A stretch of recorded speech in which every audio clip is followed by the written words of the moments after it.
안녕하세요. 양지선한교회 김종태 목사입니다. 벌써 12월 마지막 주일입니다. 우리 다 같이 찬양을 드리면서 하나님께 예배를 드리겠습니다. 주님 보좌 앞에 나아가 참된 안식과 기쁨 나누리겠네. 경배하며 주의 얼굴 구할 때 헌신하신 주님 찬양해. 신실하신 하나님, 신실하신 주, 나의 주 하나님은 신실하신 주님. 기도 들으시는 하나님, 폭풍 속에 내 등불 내놓으시라.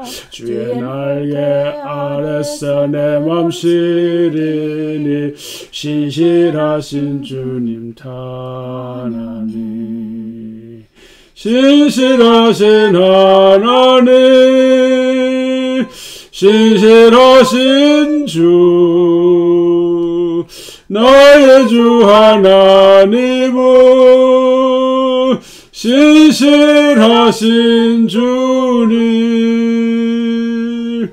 평화 내려주신 하나님, 나로 고통받는 자를 위로하게 하소서. 나의 평생의 주의 사랑을 전하리. 신실하신 주님 찬양해. 신실하신 하나님, 신실하신 주, 나의 주 하나님은 신실하신 주님. 신실하신 하나님, 신실하신 주, 나의 주 하나님은 신실하신 주님.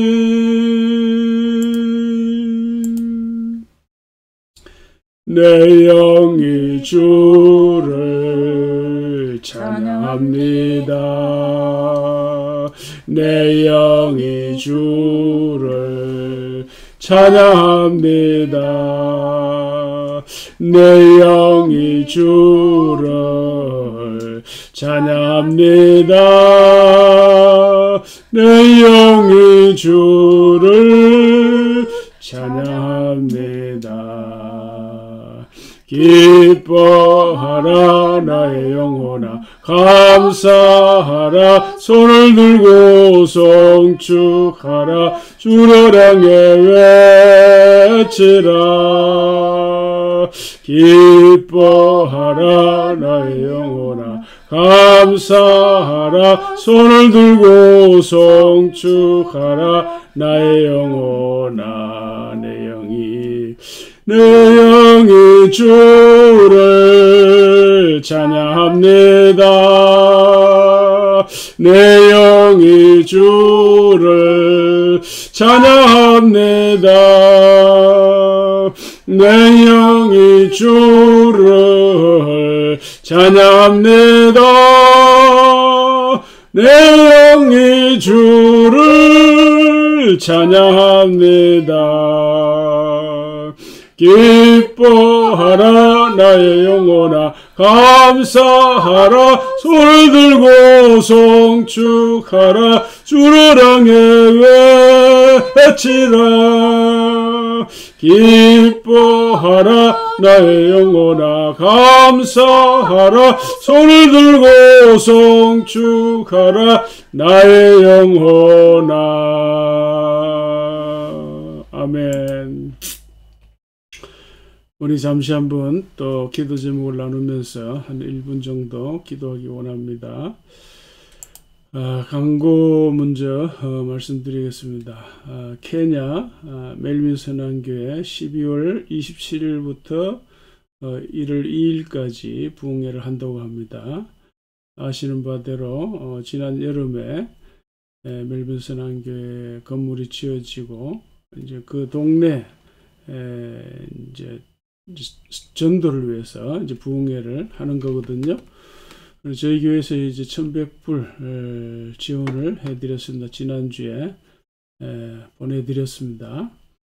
그리고 선교 그 결과 보고를 해주시겠다고 문자가 왔고요. 자, 그 다음에 이제 지난주에 이어서 오늘 저녁에도 7시에 서울신학대학교 한경수 교수님께서 메타버스 무료 특강을 해 주실 것입니다. 많이 참석해 주시기 바라고. 그 다음에 이제 하지연 633의 이제 11차 무료 특강인데 전자책 제작에 대해서 임용재 강사님을 모시고 신년 무료 특강을 진행을 합니다. 또 바로 다음 주일이죠. 저녁에 7시 이렇게 하고, 그리고 이제 제가 이제 한국 메타버스 연구원에서 그 메타버스 과정을 수료하고 지금 한국 메타버스 연구원에서 지도 교수로 이렇게 있는데, 거기 이제 어제 갑자기 원장님이 전화를 했어요. 메타버스 선교회 창립합시다 이래가지고, 그래서 오늘 오전 10시에 창립 예배를 드리기로 했습니다. 혹시 원하시는 분 있으면 저한테 문자 주시면 그 메타버스 선교회 단톡방으로 초대해서 같이 예배를 드릴 수 있을 것 같습니다. 자, 그래서 오늘 저녁에 강의하실 한경숙 교수님은 현재 서울신학대학교 중국 언어문화 콘텐츠학과 교수로 재직하고 계시고, 단국대학교에서 박사를 받으신 분이십니다. 이제 이분이 참 놀라운 분인데 40대 초반에 이 중어 중문학과 이 석사 과정 들어가고 박사 과정을 다 했어요. 그리고 얼마나 공부를 열심히 했는지 바로 이어서 교수로 임용이 된 분이고, 이분은 사실은 저하고 같이 그 한국 메타버스 연구원에서 공부를 했는데 굉장히 뛰어나신 분이에요. 그래서 이제 책도, 메타버스에 관한 책도 쓰시고 저를 또 가르친 선생님이시기도 합니다. 메타버스에 대해서 참조하시고, 우리 임용재 강사님 또 프라미스 376 대표로 일하시는 분인데 젊은 분이에요. 그래서 아주 이런 분야에 굉장히 탁월한 재능이 있는 그런 분이십니다. 기도해 주시면 감사하겠습니다. 잠시 한번 1분 정도 우리 한번 함께 예배를 위해서 선교사역, 또 나라와 민족, 가족들, 또 하지연 633의 사역을 위해서 기도해 주시면 감사하겠습니다. 기도하겠습니다. 하나님 아버지 감사합니다. 시간에 주의 성령께서 함께하시고 그 중에 주의 영이 충만히 아버지 하나님 그런 주의 영이 아버지 주님의 나기로 하나님 아버지 하심을 이 시간에 되기를 성령 하나님께서 친히 일하시고 세움 주시고 능력 주시기 하나님 붙잡아 주시옵소서. 하나님 주님 온전히 아버지 하나님이었다 축복하여 주소서. 아버지 하나님 선에서 많이 죽게 돌아오도록 간섭하시고 은혜 주시기를 하나님 아버지 인도하여 주시옵소서. 살아계신 하나님 아버지, 이 시간도 하나님의 은혜와 사랑을 인하여 감사드립니다. 이렇게 또 오늘도 온라인으로 주님 앞에 나아갑니다. 예배에 참여하는 모든 성도들의 마음속에 주의 영이 충만히 임하셔서 우리가 함께 하나님의 임재하심을 경험하고 주님의 사랑의 음성, 축복의 음성을 잘 듣고 우리가 기쁨으로 하나님의 말씀에 응답하며 살아가는 저희들 되게 하여 주시옵소서. 하나님 아버지, 또 이제 예배 순서마다 또 말씀이 증거되는 그 모든 순간에 주의 영이 함께 하시고 가르쳐 주시옵소서. 또 우리가 하는 이 케냐 멜빈 선한교를 축복하여 주시옵소서. 오길라 목사님 성령으로 충만하게 하셔서 부흥회를 이끌 수 있게 하시고 그 동네에 또 주변에 그 도시에 많은 영혼들이 주께 돌아오도록 은혜 허락해 주시기를 원합니다. 모든 일들이 순조롭게 진행되게 하여 주시옵소서. 하나님 아버지 또 하지연 633 이 귀한 특강들 하나님께서 은혜 허락하여 주시고 주님의 선하신 뜻을 이루는 수단들이 되게 하여 주시옵시고 하나님 아버지 또한 우리가 섬기는 귀한 선교사님들 신야성, 김명숙, 전학진, 장재광, 김희정, 이삭 새벽자, 알로토, 오길라 이 모든 사역자들 주의 성령으로 늘 충만하게 하셔서 주님 주시는 삶을 신실하게 감당하도록 도와주시기를 원하옵나이다. 이 나라의 민족을 주님 긍휼히 여겨주시고 지금 대선 과정에 싸우니 대선 문화를 다스려 주셔서 정당한 방법으로 선거운동을 하게 하시고 이 일에 하는 간섭하셔서 꼭 필요한 이 나라 일꾼이 선출되게 하여 주시옵소서. 우리 사랑하는 교우들, 가족들 어디에 있든지 오늘 복된 주일 주님과 함께 주님께 예배하는 복된 주일 되게 하여 주시옵소서. 감사하며 예수님의 이름으로 기도합나이다. 아멘. 하여서 참 믿지 없었더니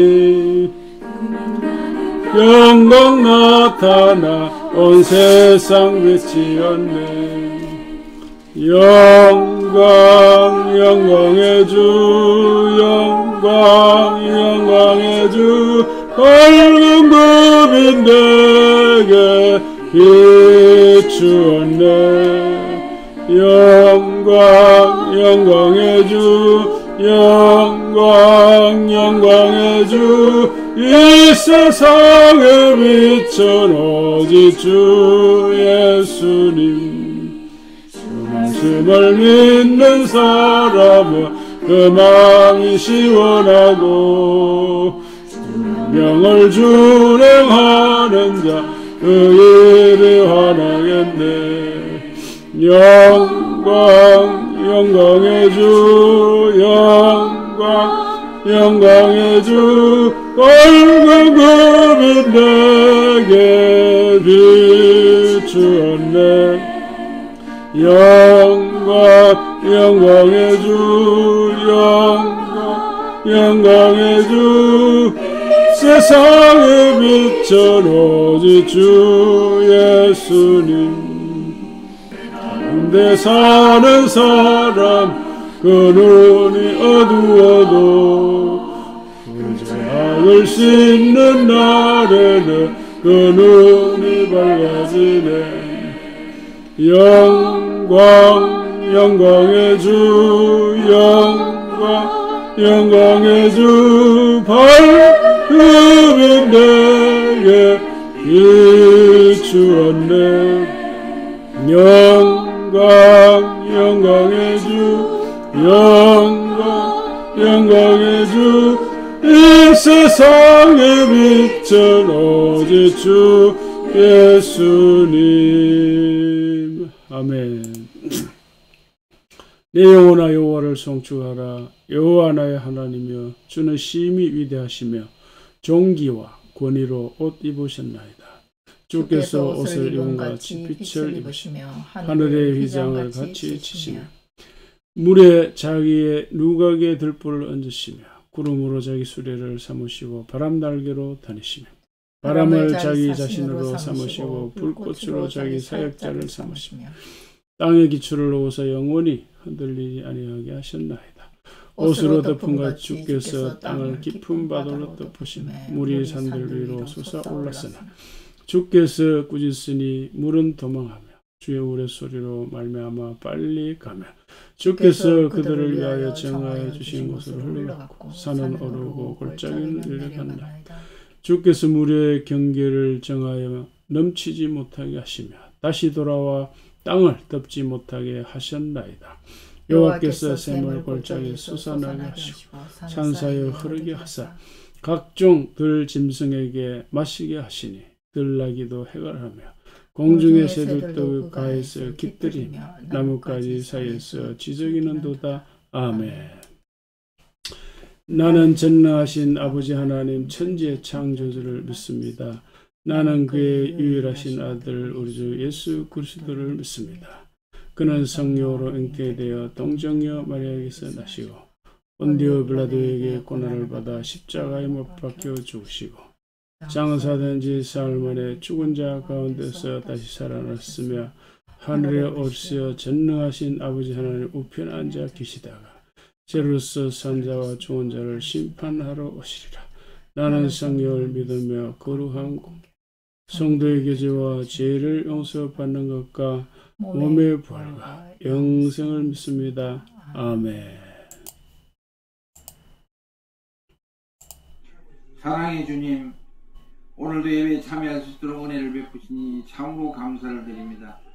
이 예배에 함께하는 모든 믿음의 식구들에게 성령 충만함과 축복을 허락하여 주시옵소서. 코로나2 위기로부터 벗어나게 하시고 이 나라의 당당한 주인으로서 민주 복지국가를 세워나가는 데 일조하게 하시옵소서. 이 시간도 열악한 환경과 위험 속에서 주님 나라에 확장하고 복음 전거에 땀 흘리고 계시는 세계 도처의 수많은 선교사님들을 지켜주시고 그들이 필요로 하는 물질과 중보기도의 능력이 넘쳐나게 도와주시옵소서. 아멘. 특별히 케냐 선교사에게 지혜를 다해 주시고 김희정 전학진 선교사님의 사역을 선한 길로 인도하여 주시옵소서. 아멘. 오늘도 말씀을 전하시고 우리 목사님께 성령 충만함을 허락하시고 능력과 생명의 말씀이 선포되기를 간절히 원하옵고 살아계신 우리 주 예수 그리스도의 이름으로 기도드리옵나이다. 아멘.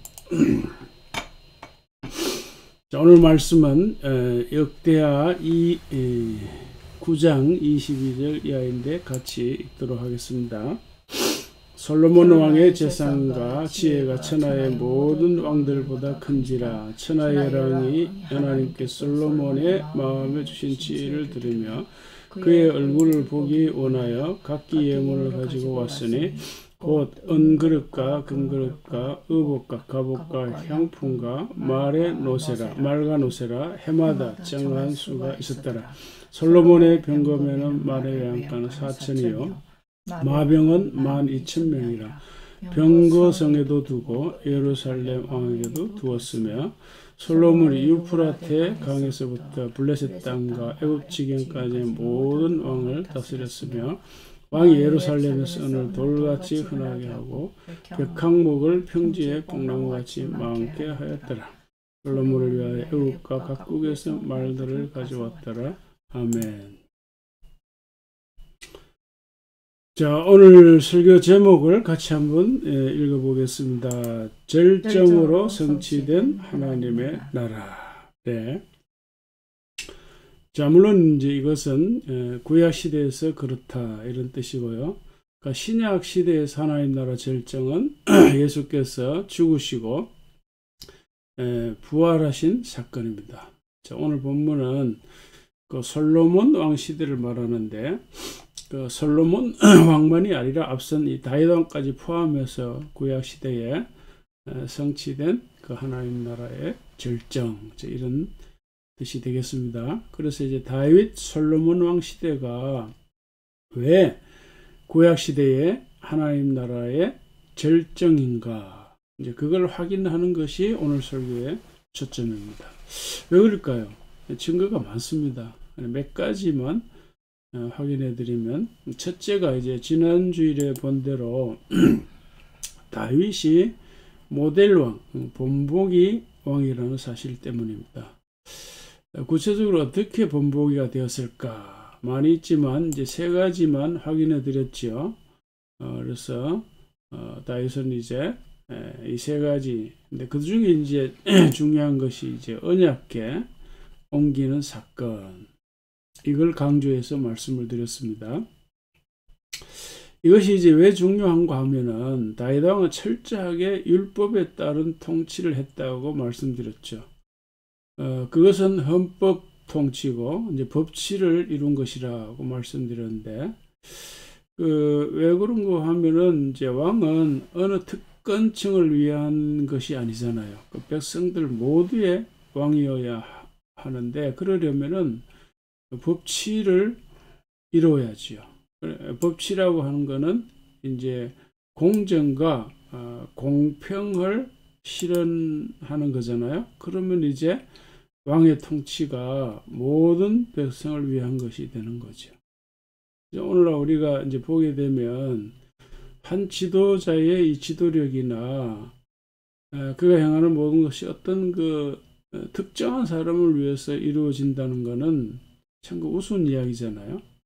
그러나 이제 헌법에 근거해서 법치를 이루면 공정한 통치행위가 이루어지고 그러면 이제 모든 사람을 위한 것이 되는 거죠. 자, 이러한 통치 행위는 다른 말로 하면 객관성과 보편성을 담보하는 것이죠. 그래서 이제 모델왕이라 이렇게 이제 말할 수 있는 거고, 그리고 저희 이제 하지연 633도 사실은 전하는 메시지가 바로 이런 것이라 하는 것도 말씀을 드렸습니다. 자, 이제 그 다음에 중요한 것은 하나님이 다윗과 맺은 이 언약인데, 이건 이제 지난 주일에 시간 관계상 다루지 못한 점도 있지만, 그러나 이제 모델왕, 다윗이 모델왕이다 라는 이 주제에 적절치 않아서 언급하지 않았고, 오늘 주제에 더 잘 어울립니다. 자, 이런 이야기입니다. 하나님이 다윗과 이제 언약을 맺었는데, 내용은 이제 영원한 하나님 나라를 약속을 한 겁니다. 다윗이 어느 날 이제 나단 선지자에게 하나님이 거하실 성전을 짓고 싶다 그 의사를 밝혔죠.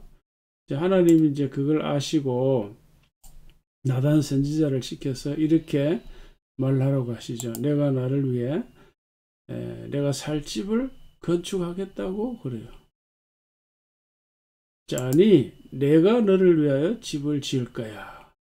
이제 대화의 요지를 정리하면 이제 이런 겁니다. 이제 그런데 이 대화에서 두 가지 재미있는 사실이 있는데, 하나는 이제 집이라는 거, 집은 이제 히브리어 단어가 같아요. 그러니까 이제 다윗이 언급한 성전이나 하나님이 언급한 집은 똑같이 물리적인 건물을 의미하죠. 그리고 하나님이 언급한 이 집이나 1차적이 이제 똑같이 이제 성전이나 집이 똑같이 이제 그 바이트라고 하는 히브리 단어를 씁니다. 똑같이 이제 집이라는 뜻입니다. 집. 그러나 이제 마지막에 하나님이 내가 너를 위하여 집을 지을 거야 할 적에는 이제 물리적인 집을 의미하는 똑같은 단어를 썼지만 그러나 의미가 달라요. 의미가. 이제 그때는 집을 의미하기도 하지만 동시에 다윗 왕조를 의미합니다. 그래서 하나님은 다윗 왕에게 이제 이런 약속을 하시는 거예요. 같이 읽겠습니다. 그는 내 이름을 위하여 집을 건축할 것이요 나는 그의 나라 왕위를 영원히 견고하게 하리라. 여기 그는 이제 다윗 왕의 아들 솔로몬인데, 하나님은 다윗 네가 아니라 네 아들 이제 솔로몬이 성전을 지을 거다 이렇게 이제 말씀하셨고, 나는 그의 나라 왕이 그 솔로몬의 왕이 그 다윗의 아들이죠. 그 솔로몬의 왕위를 영원히 견고하게 하겠다고 약속했어요. 그리고 이제 내 나라, 내 집과 내 나라가 내 앞에서 영원히 보존되고 내 왕위가 영원히 견고하리라 하셨다라. 그러니까 이제 솔로몬의 왕위가 견고하다는 것은, 영원하다는 것은 결국 다윗 왕의 왕위가 영원하고 견고하다 이런 뜻이 다 포함이 되어 있는 거죠. 그래서 결국 하나님께서 이 다윗에게 약속한 핵심은 뭔가 하면은 다윗의 왕조가 영원할 것이라고 하는 것입니다. 그러나 실제로 역사를 보면 다윗의 왕조가 문자적으로는 영원하지 못했어요. 그래서 이제 하나님 약속하신 이 다윗과의 언약, 또 이러한 언약의 내용은 두 가지 중요한 상징적인 의미가 있는데요. 첫째는 이제 이 남유다의 다윗 왕조라고 하는 것은 북이스라엘 왕조에 비해서 영원하다 이런 뜻이에요. 왜 그런가 하면은 소위 솔로몬 왕 이후에 이스라엘 나라는 이 북쪽과 남쪽으로 나뉘어졌거든요. 근데 북이스라엘은 이제 여러 차례 왕조가 바뀌었지만 남유다는 단 한 번도 바뀌지 않았어요. 이게 다윗 왕조로만 계속되었습니다. 우리나라 이제 이시 왕조처럼 말이죠.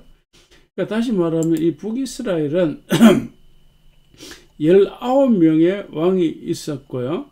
혁명과 반란으로 9번이나 왕조가 바뀌었습니다. 이제 그러나 남유다는 한 명 더 많은 20명의 왕이 있었고, 역시 이제 혁명과 반란이 있었지만은 그러나 왕조가 한 번도 바뀌지 않았어요. 하나님의 약속이 그대로 이루어진 거죠. 좀 신실하신 하나님, 우리가 찬양했는데 정말 하나님의 약속에 신실하신 하나님이에요. 하나님 저희들을 지키시고 저희들을 보살피시고 약속하신 그런 말씀이 성경에 참 많이 있는데, 하나님은 모든 말씀에 아주 신실하게 일하시는 분입니다. 여러분 믿습니까? 아멘. 우리 하나님께서 다윗에게 약속한 그대로 너희 나라가 영원할 것이다 한 그대로 사실은 이루어진 거예요. 그러나 우리가 앞서 말씀드린 대로 문자적으로 영원한 건 아니잖아요. 그래서 이제 하나님께 다윗에게 약속하신 이 너의 왕위가 영원하다, 이것은요, 다윗의 왕국은 이제 궁극적으로 그 메시아 왕국을 상징한다 하는 차원에서 영원하다, 이런 뜻입니다. 자, 그래서 북이스라엘은 주전 이제 722년에 아수르에 의해서, 남유다는 주전 586년에 바벨론에 의해서 망했거든요. 그래서 이제 문자적으로는 이제 다윗 왕조가 영원한 것이 아닌 거죠. 그러나 이제 영적으로 또 이제 메시아 왕국과 연결된다는 점에서 다윗 왕국이 영원할 거다. 그래, 왜 그럴까요? 다윗 왕국, 다윗 왕조의 뿌리는 이제 하나님께서 아브라함에게 약속하셨던 그 큰 민족, 큰 나라, 바로 그것이기 때문에 그래요. 제가 그래서 이 성하대사, 기라대사 주제로 창세기 1장에서부터 쭉 설교해 오잖아요. 그래서 창세기 12장에 오면 하나님께서 아브라함 너를 통해서 큰 나라, 하나의 나라죠, 그걸 이루시겠다고 약속하셨잖아요. 그게 뿌리예요. 다윗 왕국의 뿌리란 말이죠. 그러니까 그 나라는, 그 하나님께서 아브라함에게 약속하신 그 큰 민족, 그 큰 나라는 궁극적으로 어떻게 되죠? 다윗과 솔로몬 시대, 그 절정을 거쳐서 메시아 왕국으로 이어지고 그렇게 완성되는 것이기 때문에, 그런 차원에서 다윗의 나라가 영원할 것이라고 말씀한 겁니다. 그래서 성경 맨 처음에 나오는 마태복음 1장에 족보가 나오잖아요. 그 족보가 이렇게 시작되는 거예요. 아브라함과 다윗의 자손 예수 그리스도의 계보라, 이렇게. 그러니까 하나님 나라의 왕이요, 메시아인 예수 그리스도의 탄생을 이렇게 소개한 거죠. 그래서 이하에서 이제 족보를 쭉 언급하고 마지막에 이제 16절에서 마리아에게서 그리스도라 칭하는 예수가 나시리라, 이렇게 했어요.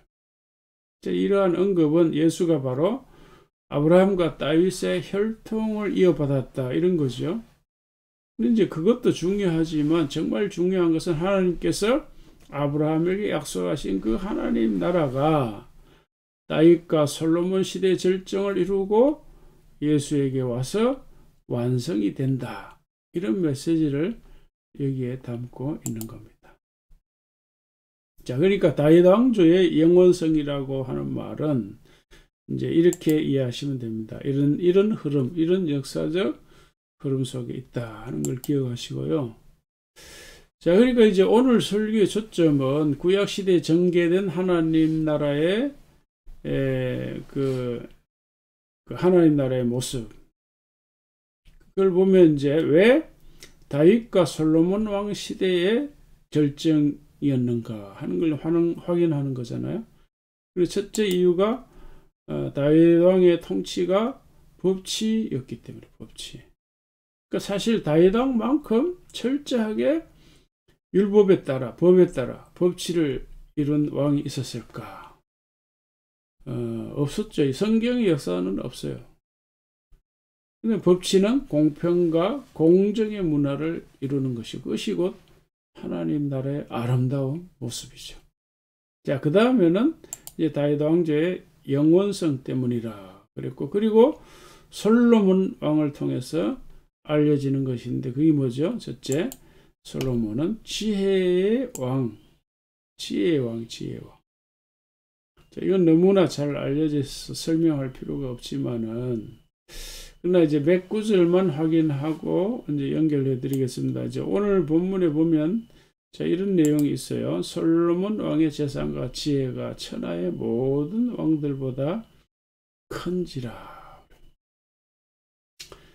그러니까 천하의 열왕들이 솔로몬의 지혜를 듣기 위해서 이제 예물을 가지고 왔다. 그래서 예물 보따리를 가지고. 자, 그런데 이 지혜의 중요성이 뭘까요? 그 지혜의 중요성은 이 법치를 보완해 주는 거예요. 매사에 법이요 그러면, 그래도 법 자체에만 호소하면 참 인간미가 없죠. 억울한 사람이 생길 수도 있어요.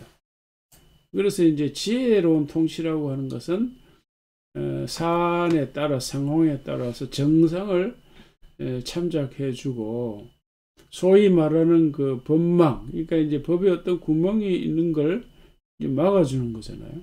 그래서 지혜로운 통치는 공정과 공평을 넘어서는 그 궁율, 사람을 궁율이 여기는 그런 걸 포함해 주는. 그래서 정상을 참작하려면 반드시 상황을 분별하는 지혜가 필요한 겁니다. 이런 점에서 이 솔로몬 왕의 지혜가 이제 중요하지만, 왜냐 솔로몬 하면 보통 이제 지혜 왕이라는 이미지가 있잖아요. 그러나 다윗 왕의 지혜도 결코 솔로몬 못지 않았습니다. 이 사무엘 상하를 흐름을 쭉 보면 말이죠. 다윗이 얼마나 지혜롭게 처신했는지 기사들이 나옵니다. 그래서 이제 아시겠지만 사울 왕이 다윗을 수차례 죽이려고 했잖아요. 그럼에도 불구하고 아주 지혜롭게 처신을 했고, 그래서 그 서슬퍼런 사울왕의 칼날 앞에서 정말 사울왕이 자기를 죽이려 했지만 자기는 그를 오히려 살려주고, 죽일 수 있는 완벽한 기회가 여러 차례 왔지만 살려내면서 엄청 지혜롭게 처신했다 하는 걸 볼 수가 있습니다. 그래서 다윗 솔로몬 왕 때에 하나의 나라가 절정으로 성취된 거다. 이제 이렇게 말하는 겁니다. 이제 그 다음 이유는 솔로몬 왕 때가 가장 풍요로웠기 때문입니다. 자, 오늘 본문에 이제 이런 말씀이 있잖아요. 솔로몬 왕의 재산이 말이죠. 천하의 모든 왕들보다 컸다. 그랬어요. 그러니까 지혜도 많았지만 재산도 많았다. 그러니까 솔로몬의 병거에는 그 말들, 말들이 엄청 많았다. 이렇게 소개하잖아요. 그러니까 솔로몬의 병거에는 외양간이 4,000개라고 4,000개. 마병은 12,000. 자, 그러니까 이러한 표현들은 그 솔로몬 왕 시대가 얼마나 풍성했는가, 풍요했는가 하는 걸 단적으로 말해주는 거죠. 뿐만 아니라 솔로몬 왕 때에는 은금을 돌같이 썼고, 백향목은 뽕나무처럼 많았다. 건축자재죠, 건축자재.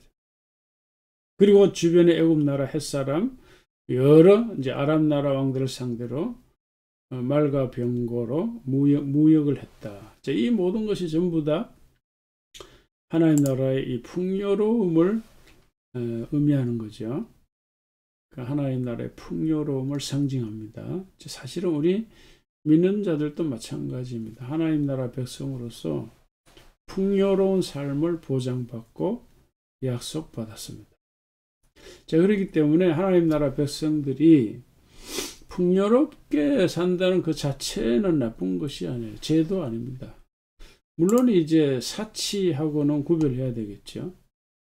사치와 풍요로움은 달라요. 물론 이제 이 풍요로움이 물질적인 것만은 아니죠. 그러나 그것을 배제하지는 않고 포함합니다. 포함. 그렇다고 반드시 물질이 많아야 풍요로운 삶을 사는 것이 아니죠. 아무리 돈이 많아도 권력이 있어도 말이죠. 풍요롭게 살지 못하는 사람들이 있어요. 구두쇠처럼 말이죠. 권력을 사익을 위해서 사용하는 그런 사람들이 있죠. 이제 그런 거는 이제 풍요로운 삶이 아니죠. 어쨌든 하나님 나라에서는 이제 풍요로움이 있습니다. 풍요로움을 약속하셨습니다. 자, 마지막으로 확인할 수 있는 것은 영토입니다. 영토. 이걸 알려면 먼저 하나님께서 아브라함에게 약속하신 그 큰 나라, 큰 민족의 영토가 어디까지인가 를 확인해야 합니다. 보통은 이제 가나안 땅이라 그렇게만 이제 알고 있지만 실제는 가나안 땅보다 훨씬 넓어요. 가나안 땅이라고 하면 지도로 보면 그러니까 요 정도입니다. 요 정도. 그러니까 지중해 해변에 조그마한 현재 이스라엘 나라 영토가 이 정도로 이제 포함이 되어 있잖아요. 그러나 이제 하나님께서 아브라함에게 맨 처음에 약속한 땅은 이보다 훨씬 넓어요. 그게 바로 북쪽으로 유프라테스. 그러니까 북쪽이 이제 역사적으로 아수르나 바벨론 제국이 발생했던 그 지역이죠. 그 남쪽으로는 애굽 대제국, 그게 땅 경계까지. 창세기 15장 18절 이런 말씀이에요. 같이 읽겠습니다. 그날에 여호와께서 아브라함과 더불어 언약을 세워 이르시되 내가 이 땅을 애굽 강에서부터 그 큰 강 유브라데까지 내 자손에게 주노니. 하나님께서 아브라함을 이렇게 약속했어요. 애굽 강에서 유프라테스 강까지. 그러니까 이 영토가 전부 다 다윗과 솔로몬 왕 때에 다 이렇게 얻게 됐어요. 이루어졌죠. 솔로몬이 유프라테 강에서부터 블레셋 땅과 애굽 지경까지의 모든 왕을 다스렸으며, 그러니까 이 영역에 왕들을 솔로몬이 다 다스렸다고 그랬어요. 자, 그리고 지도로 보면 이제 다시 이제 이렇게 됩니다. 이 여호수아가 가나안 땅을 정복했을 때는 이제 사실 이 정도밖에 안 돼요. 근데 그것조차도 사실은 가나안 원주민을 다 쫓아내지 못했다 그랬잖아요.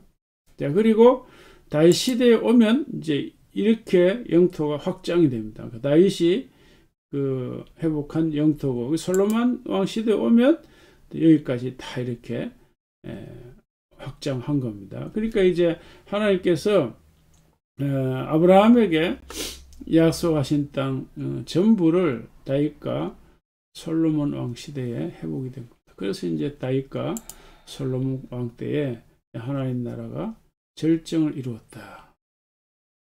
그렇게 이렇게 우리가 말씀을 드릴 수 있는 거죠. 그래서 정리를 하면 이유는 이제 법치의 절정이고, 다윗 왕조의 영원성, 또 지혜, 풍요로움, 영토 완성. 자, 이제 이런 것 때문에 다윗 솔로몬 왕 시대가 구약 시대에서는 가장 하나님 나라가 절정으로 이루어졌다라고 말씀드릴 수가 있습니다. 이제 말씀을 마무리하겠습니다. 자, 오늘 이 말씀을 통해서 우리가 붙잡을 수 있는 메시지가 많지만, 자, 첫째는 이거예요. 그 하나님의 일과 내 일의 그 조화, 이걸 이루는 것이 참 중요하다, 이런 생각이 들어요. 자, 하나님께서 하시는 일이 참 많지만 그 하나님께서 하시는 일의 핵심이라 할까, 가장 포괄적인 일은 하나님 나라죠. 하나님 나라. 가장 대표적인 거예요. 이 땅에 자신의 나라를 이루어 가시는 건데, 어떻게 이루어 가시는가? 그 역사의 진전, 그 역사의 흐름에 따라 이루어 가시는 거예요.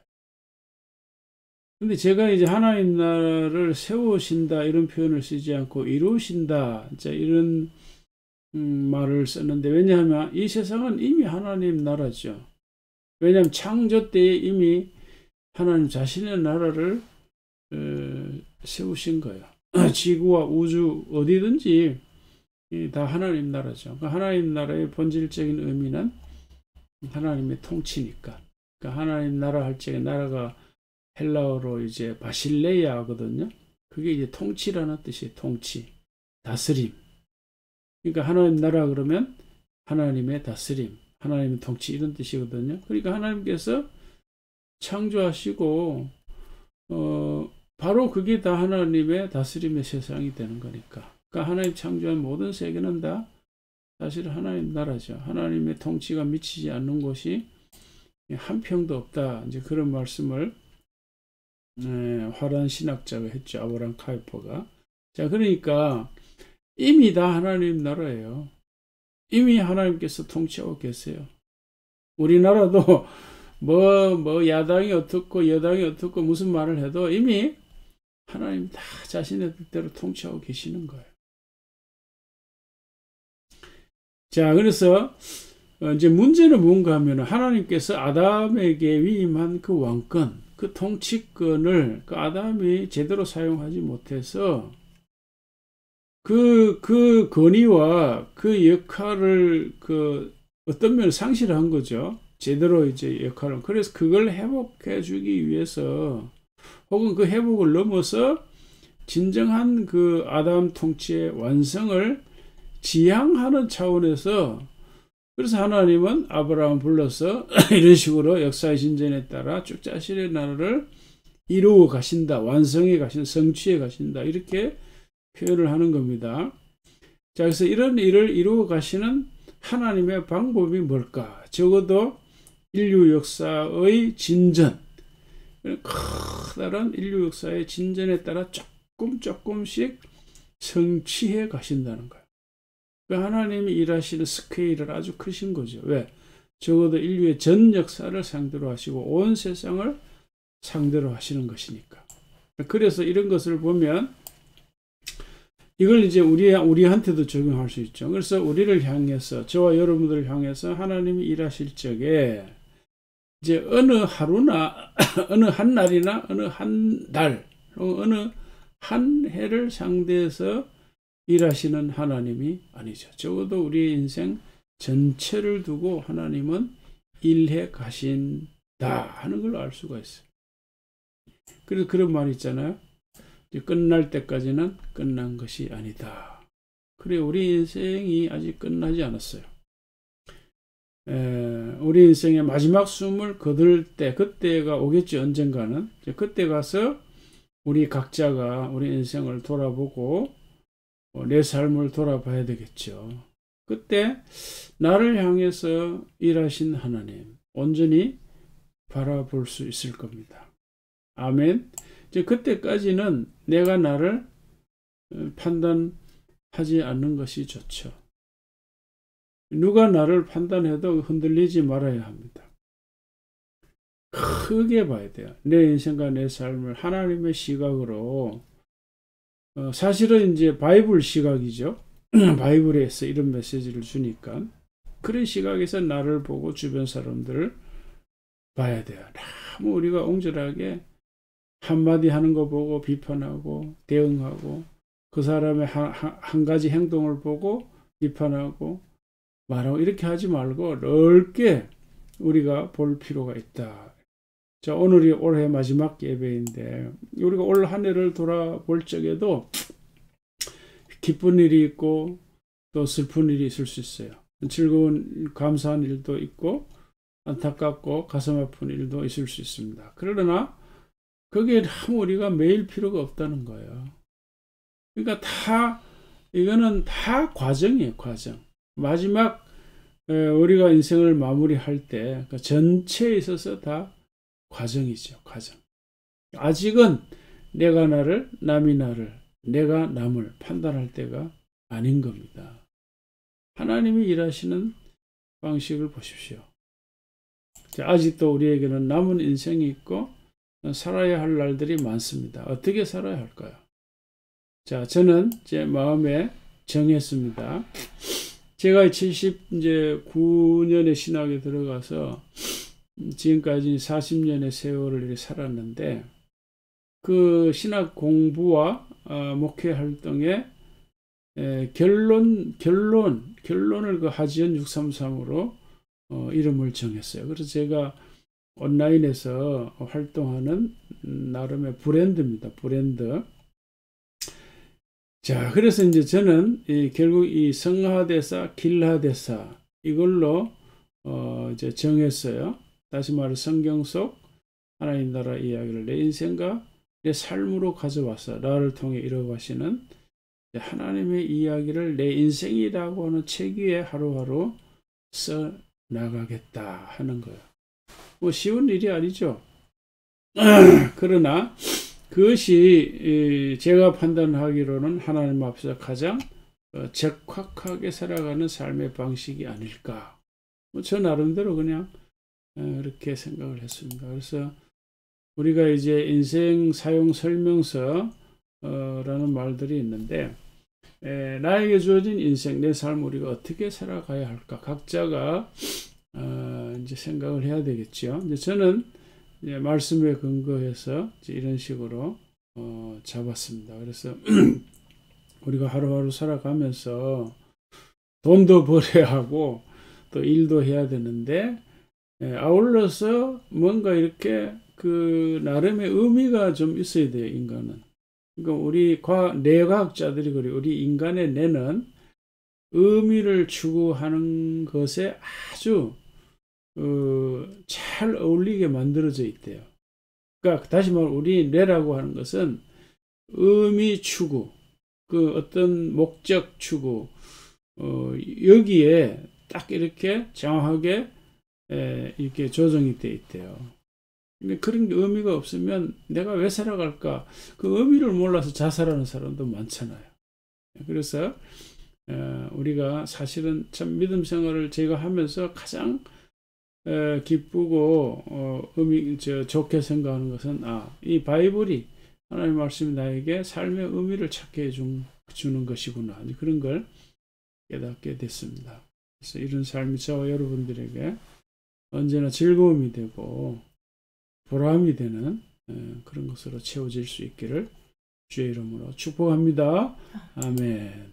하나님 아버지 감사합니다. 오늘도 2021년 마지막 예배를 하나님께 드리면서 구약시대에 이루어진 하나님 나라의 절정의 모습을 확인했습니다. 아울 하나님께서 어떻게 일하시는지 그 메시지도 우리가 보면서 우리 삶을 돌아봅니다. 이제 올 한 해가 이제 다가고 또 이제 새로운 한 해가 다가옵니다. 우리가 하루하루 또 한 해 한 해를 어떻게 살아야 될지 주의 말씀을 통해서 분명히 방향을 잡고 그 말씀대로 살아가는 저희 모두의 삶이 되게 하여 주시옵소서. 이제 얼마 남지 않는 이 올해 마지막의 이 삶들을 돌아보면서 또 내년의 삶을 또 내다보면서 우리가 주님과 함께 새로운 삶을 잘 준비하는 저희들 다 되게 하여 주시옵소서. 감사하며 예수님의 이름으로 기도하옵나이다. 아멘. 하나님 받으소서. 주께 드리는 이 예물을 소리 높여 감사로 주께 드리는 아멘. 하나님 아버지 감사합니다. 오늘도 예배 중에 귀한 예물을 주님께 드립니다. 이 예물을 바치는 손길들마다 주님 친히 축복하여 주시옵소서. 11조 헌금 또 이제 감사헌금 성경헌금을 바치는 손길들 일일이 기억해 주시기 원합니다. 하나님 아버지 또 이제 다윗 외할아버지가 또 11조를 주어서 우리가 선교를 힘있게 할 수 있게 되었습니다. 그 사업을 축복해 주시기 원합니다. 또 저 라라트리에서도 지속적으로 또 11 감사헌금을 성경헌금을 드리고 있습니다. 손길을 축복해 주시고 그 사업이 번창하여서 주님의 선하신 뜻을 아름답게 이루는 기업이 되게 하여 주시옵소서. 하나님 아버지 또 장로님과 또 선교리 또 정석이 또 영원히 예언이 모든 가족들 주의 은총 가운데 지켜주시고 또 올 한 해를 믿음 안에서 잘 이렇게 마무리하고 또 새해를 지혜롭게 준비할 수 있는 저희 가족들이 다 되게 하여 주시옵소서. 감사하며 예수님의 이름으로 기도하옵나이다. 아멘. 계신 아버지 이름 거룩하사 주님 나라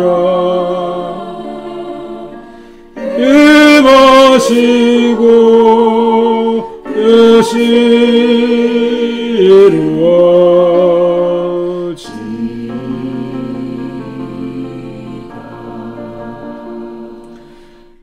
일용할 양식 주시고 우리들의 큰 죄 다 용서하시고 또 시험에 마시고 에서 구원하소서. 대개 주의 나라 주의 권세 주의 영광 영원히